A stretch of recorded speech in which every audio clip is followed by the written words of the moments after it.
Imagine a world where every decision you make, every rival you face, and every tournament or challenge you experience is based off the rules of a card game. Well, in this particular genre, card game, manga, or light novels, this is the reality of the characters who live within these worlds. These characters' everyday experiences revolve around how they play the particular card game that the world is centered on. So in today's video, I'm going to be talking about how you can create a card game manga which focuses on a world that is governed by the rules of a card game.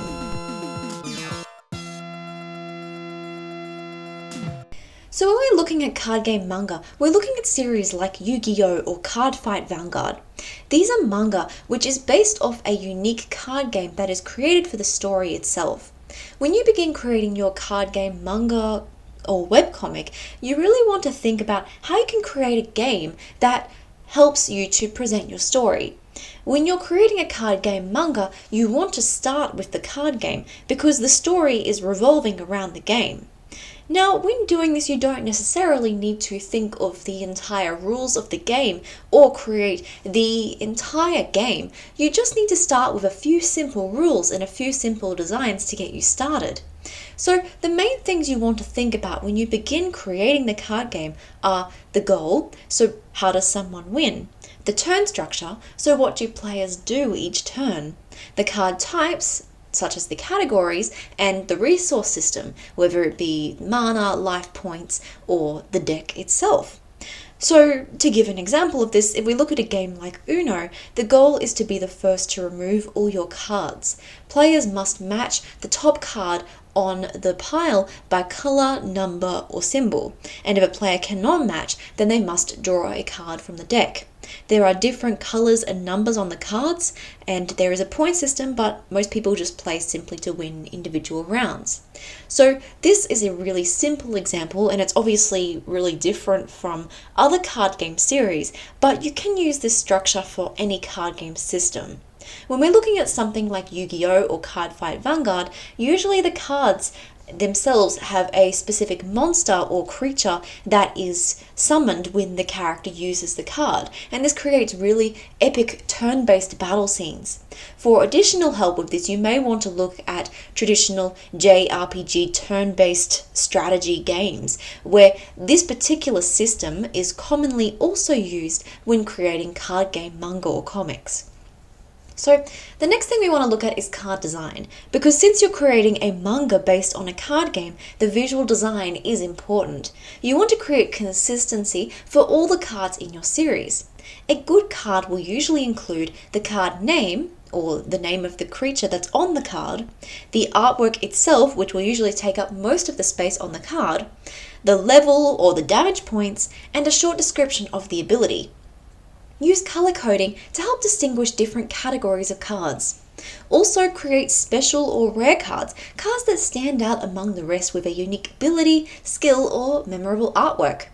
In most card game series, as mentioned before, a card will be used to summon a monster or item to assist in the battle.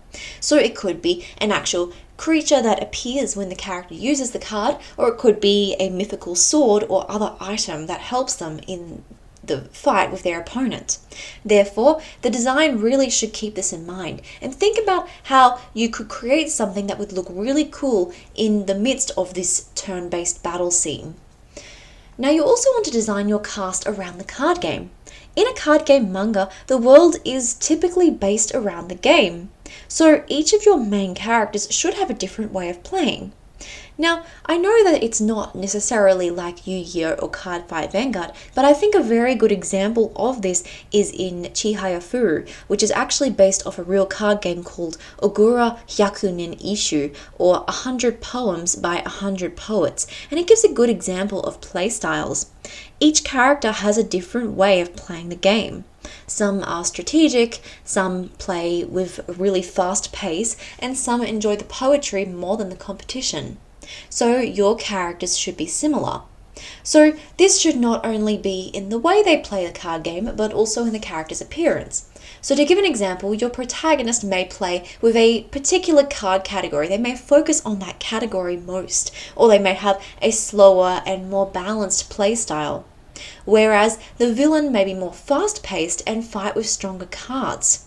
Or they may keep rare cards to use when the protagonist least expects it. This can also be done with the characters' designs. Think about how your characters may look depending on how they play the card game. Your protagonist may have a more simplistic appearance, but this may allow you to focus more attention on the designs of the cards. You may also incorporate the character's design into the cards they most favor when playing the game. If there is something in particular that they tend to focus on the most, then including that in their appearance may make it feel more cohesive. And if you have a villain that is a lot more fast-paced in the battle scene, or they're more intimidating, maybe their appearance would reflect this. You can also use this to create contrast. Maybe your villain seems like someone who does not seem like much of an opponent. Maybe they are someone who is very small or dainty, but then they play with a strong ferocity that does not seem to match who they look on the surface. So this is a way you can sort of create a contrast in the characters you're creating. Personality can deeply influence how each player would experience the game. So think about how your characters' traits, their personality, and their daily lives would affect the way they play the game. You also want to build the world around the card game. Usually in a card game world, many decisions and events are influenced on the card game. In many cases, there are tournaments around the world that players can compete in. There may even be smaller events where they can practice or trade cards. There are also times when there might be smaller rivalries or disputes that are determined through playing the game.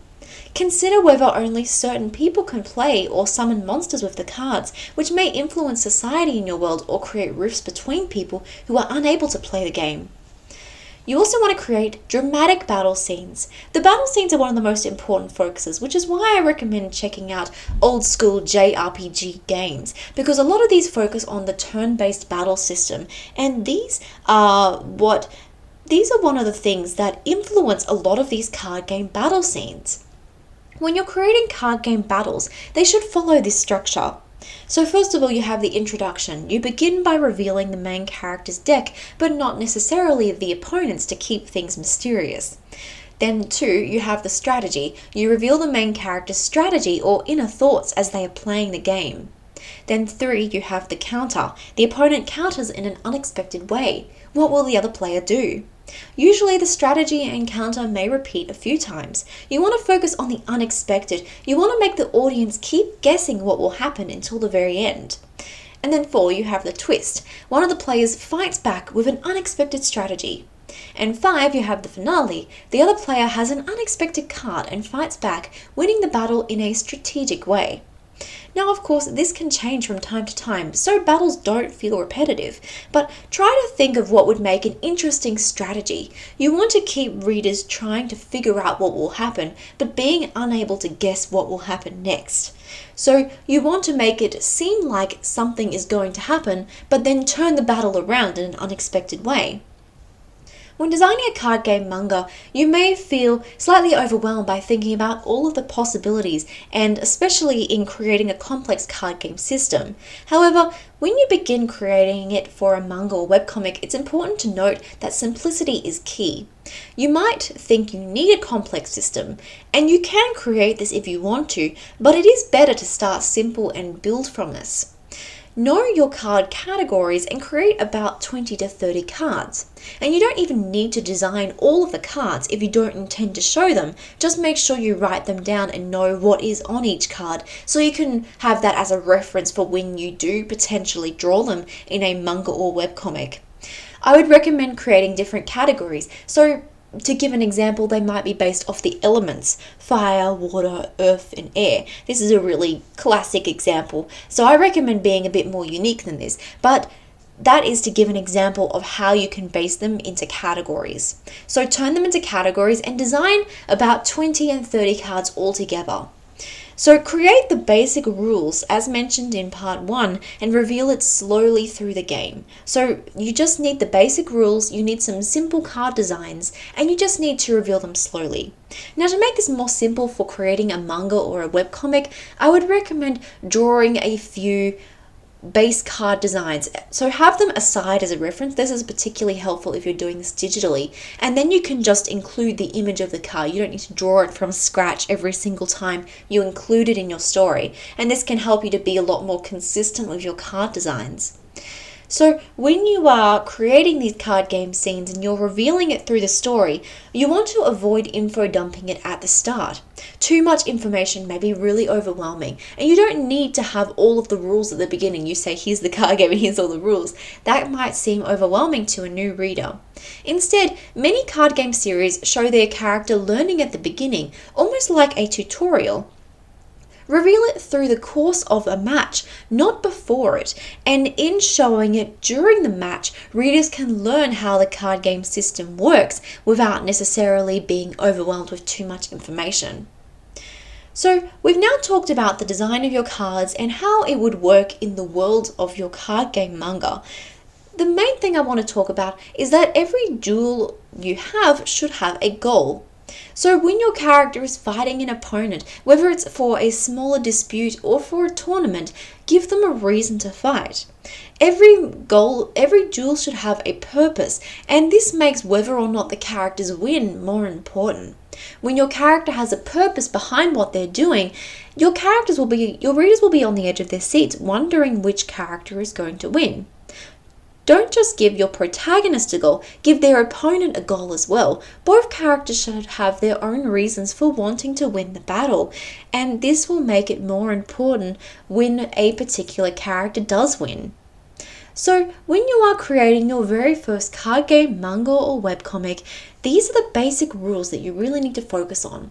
Try to consider how you can create a world that is centered around creating this card game, and as the players continue to use the card game in their daily lives, your audience will become more invested in the card game and want to feel like they are experiencing that story and that world along with the characters.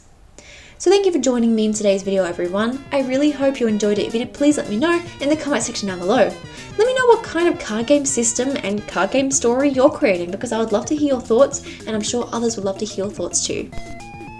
If you want to continue from this video to create your card game system, I'd recommend checking out my Power System Skill Tree worksheet. It's a complete pack that helps you walk you through all the steps to creating a power system. And a card game system might not seem like a power system, but they actually follow many of the same rules. So creating a power system skill tree and thinking of it like you are creating a JRPG battle or strategy series can be a really helpful way to begin planning your card game series. Again, thank you so much for watching. I hope you have an amazing day, and I will see you in the next video. Bye!